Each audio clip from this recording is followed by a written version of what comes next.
LCD 스크린과 그 컨트롤러가 이렇게 함께 통합되어 있는 보드들이 있습니다. 별도의 스크린과 이 보드를 떼어서 나중에 일일이 연결하는 방식도 있겠지만, 그렇게 하면 뭐 그렇게 해도 되고, 이렇게 두 개가 통합되어 있는 보드들이 있는데, 이것들을 연결하고 세팅해서 사용하는 방법에 대해서 얘기를 하려고 합니다. 시중에 나와 있는 이런 스크린들을, 통합되어 있는 스크린들을 보면은 작은 사이즈부터 중간급 사이즈, 그리고 뭐 큰 사이즈까지 여러 가지들이 존재합니다. 그 중에서 작은 사이즈들은 SPI 통신이라고 하는 시리얼 통신 방식을 사용을 하고요. 이 중간급 사이즈는 요 RGB565라고 하는 요 병렬 통신 방식을 사용을 합니다. 그리고 그 큰 사이즈들은 또 별도의 통신 방식을 사용을 하고요. 그래서 요 RGB565 통신 방식, 그러니까 SPI 통신 방식은 제가 아니더라도 그렇게 연결하는 게 어렵지 않고 사용하는 방법도 어렵지 않습니다. 그래서 찾아보시면, 인터넷이나 뭐 유튜브 뒤져보시면 엄청나게 많은 소개된 내용들을 찾을 수 있기 때문에 따로 설명을 필요 없을 것 같고요.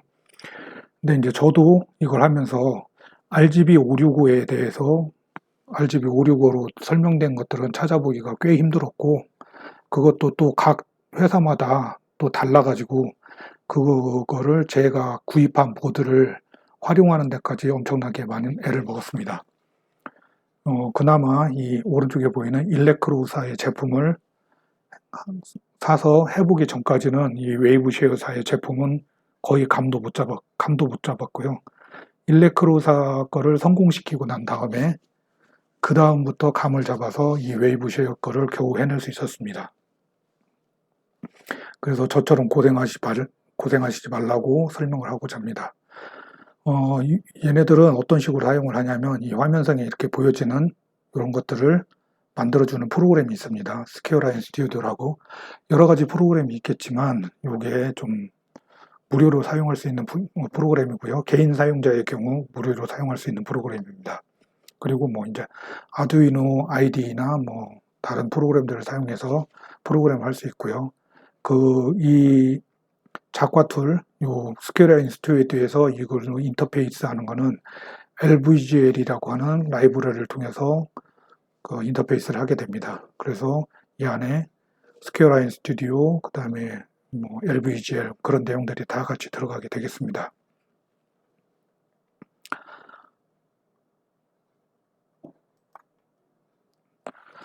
LVGL 함수에 대한 코딩에 대한 내용을 알고 싶으신 분들은 이 노칸다 채널에 들어가서 보시면 이 ESP32와 LVGL이라고 하는 이 강의가 있습니다. 총 15개의 동영상이 있으니까 여기를 보시고 코딩 방법은 감을 잡으시면 되겠습니다.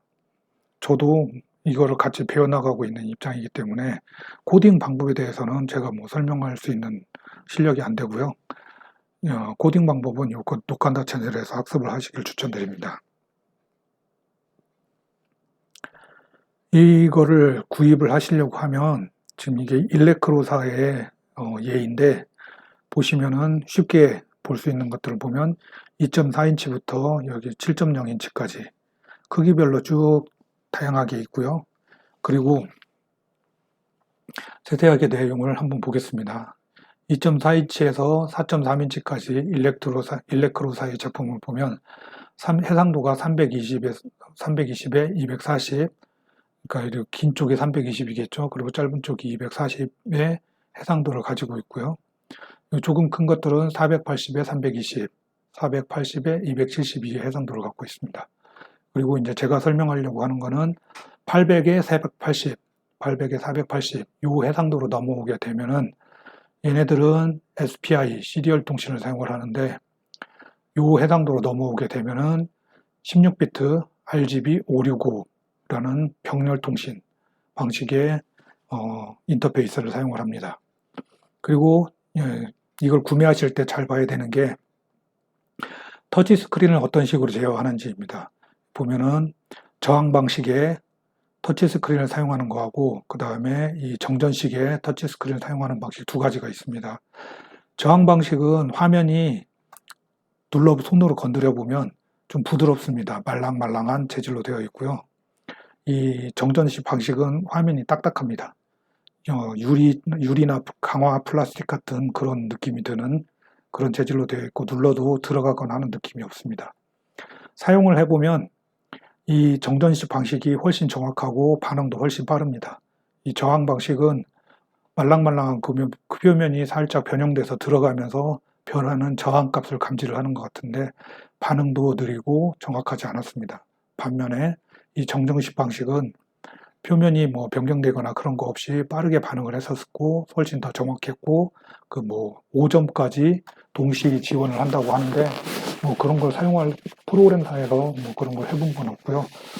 일단은 아무튼 뭐 저는 이 정전식 방식을 추천을 합니다. 그리고 제어하는 칩셋은 모두 다 ESP32가 들어가 있고요. 이 W룸이라고 되어 있는 거와 그 다음에 이 해상도가 높은 거는 좀 더 칩셋이 빠른 S3가 들어가 있습니다. 얘들은 S3라고 안 되어 있는 것들은 이거보다 좀 성능이 떨어지는 것들입니다. 그리고 여기 N4R2라고 되어 있는 거는 메모리 사이즈고요. M4R8이라고 되어 있는 거, 요 플래시 메모리 사이즈는 4메가, 그 다음에 요거는 PSI 램이라고 하는 건데, 그거는 8메가, 얘도 마찬가지로 4메가, 8메가, 뭐 이런 식으로 되어 있어서 이 사양을 보고 본인이 원하는 거를 구입을 하시면 되겠습니다. 요 사이즈는 현재 뭐 제가 본 거는 16메가까지 있더라고요. 플래시 메모리가 이 프로그램을 짜서 집어넣으면 들어가는 기본 메모리 위치가 플래시 메모리입니다. 이게 그래픽이 들어가기 때문에 메모리를 꽤 많이 잡아먹고요. 메모리가 클수록 좋다고 생각하시면 되겠습니다.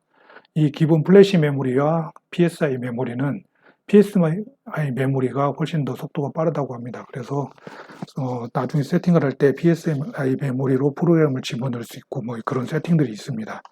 그래서 그런 내용들을 좀 알고 구매하시면 되겠고요. 기본 작동 주파수는 240이라고 되어 있는데 실제 두 개를 비교해 보면 이 S3가 훨씬 더 빠르게 작동합니다. 메모리 사이즈, 플래시 메모리 사이즈 다 여기 4로 되어 있죠. 4메가들 4메가고 여기도 4로 되어 있고요.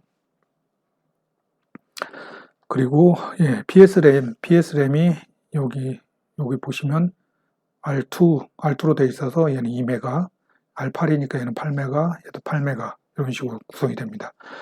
이 화면 제어하는 컨트롤러 얘가 ILI 9341이라고 되어 있고요. 얘들은 ILI 9341. 그래서 SPI 통신을 하는 거는 이 칩만 딱 선택을 해주면 자동으로 이 핀에 세팅이 딱 됩니다. 그래서 내가 핀 번호 딱 맞춰주고 하면 나머지는 뭐 세팅할 거 없이 이 칩 번호에 따라서 세팅을 하게 되어 있기 때문에 굉장히 쉽습니다. 9488 뭐 이런 식으로 되어 있고요.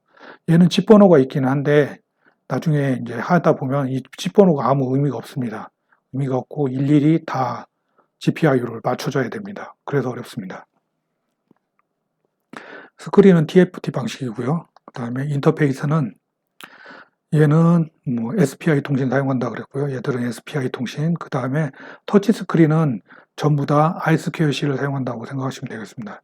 터치 스크린과 이 스크린은 별도의 장치고요. 단지 이렇게 화면 사람이 보기에 같은 위치에 있어서 한 가지가 동작하는 것처럼 보이지만 서로 무관한 장치입니다. 무관한 장치를 서로 겹쳐 놓은 거죠. 전부 다 터치 스크린은 I2C로 작동한다고 생각하시면 되겠습니다.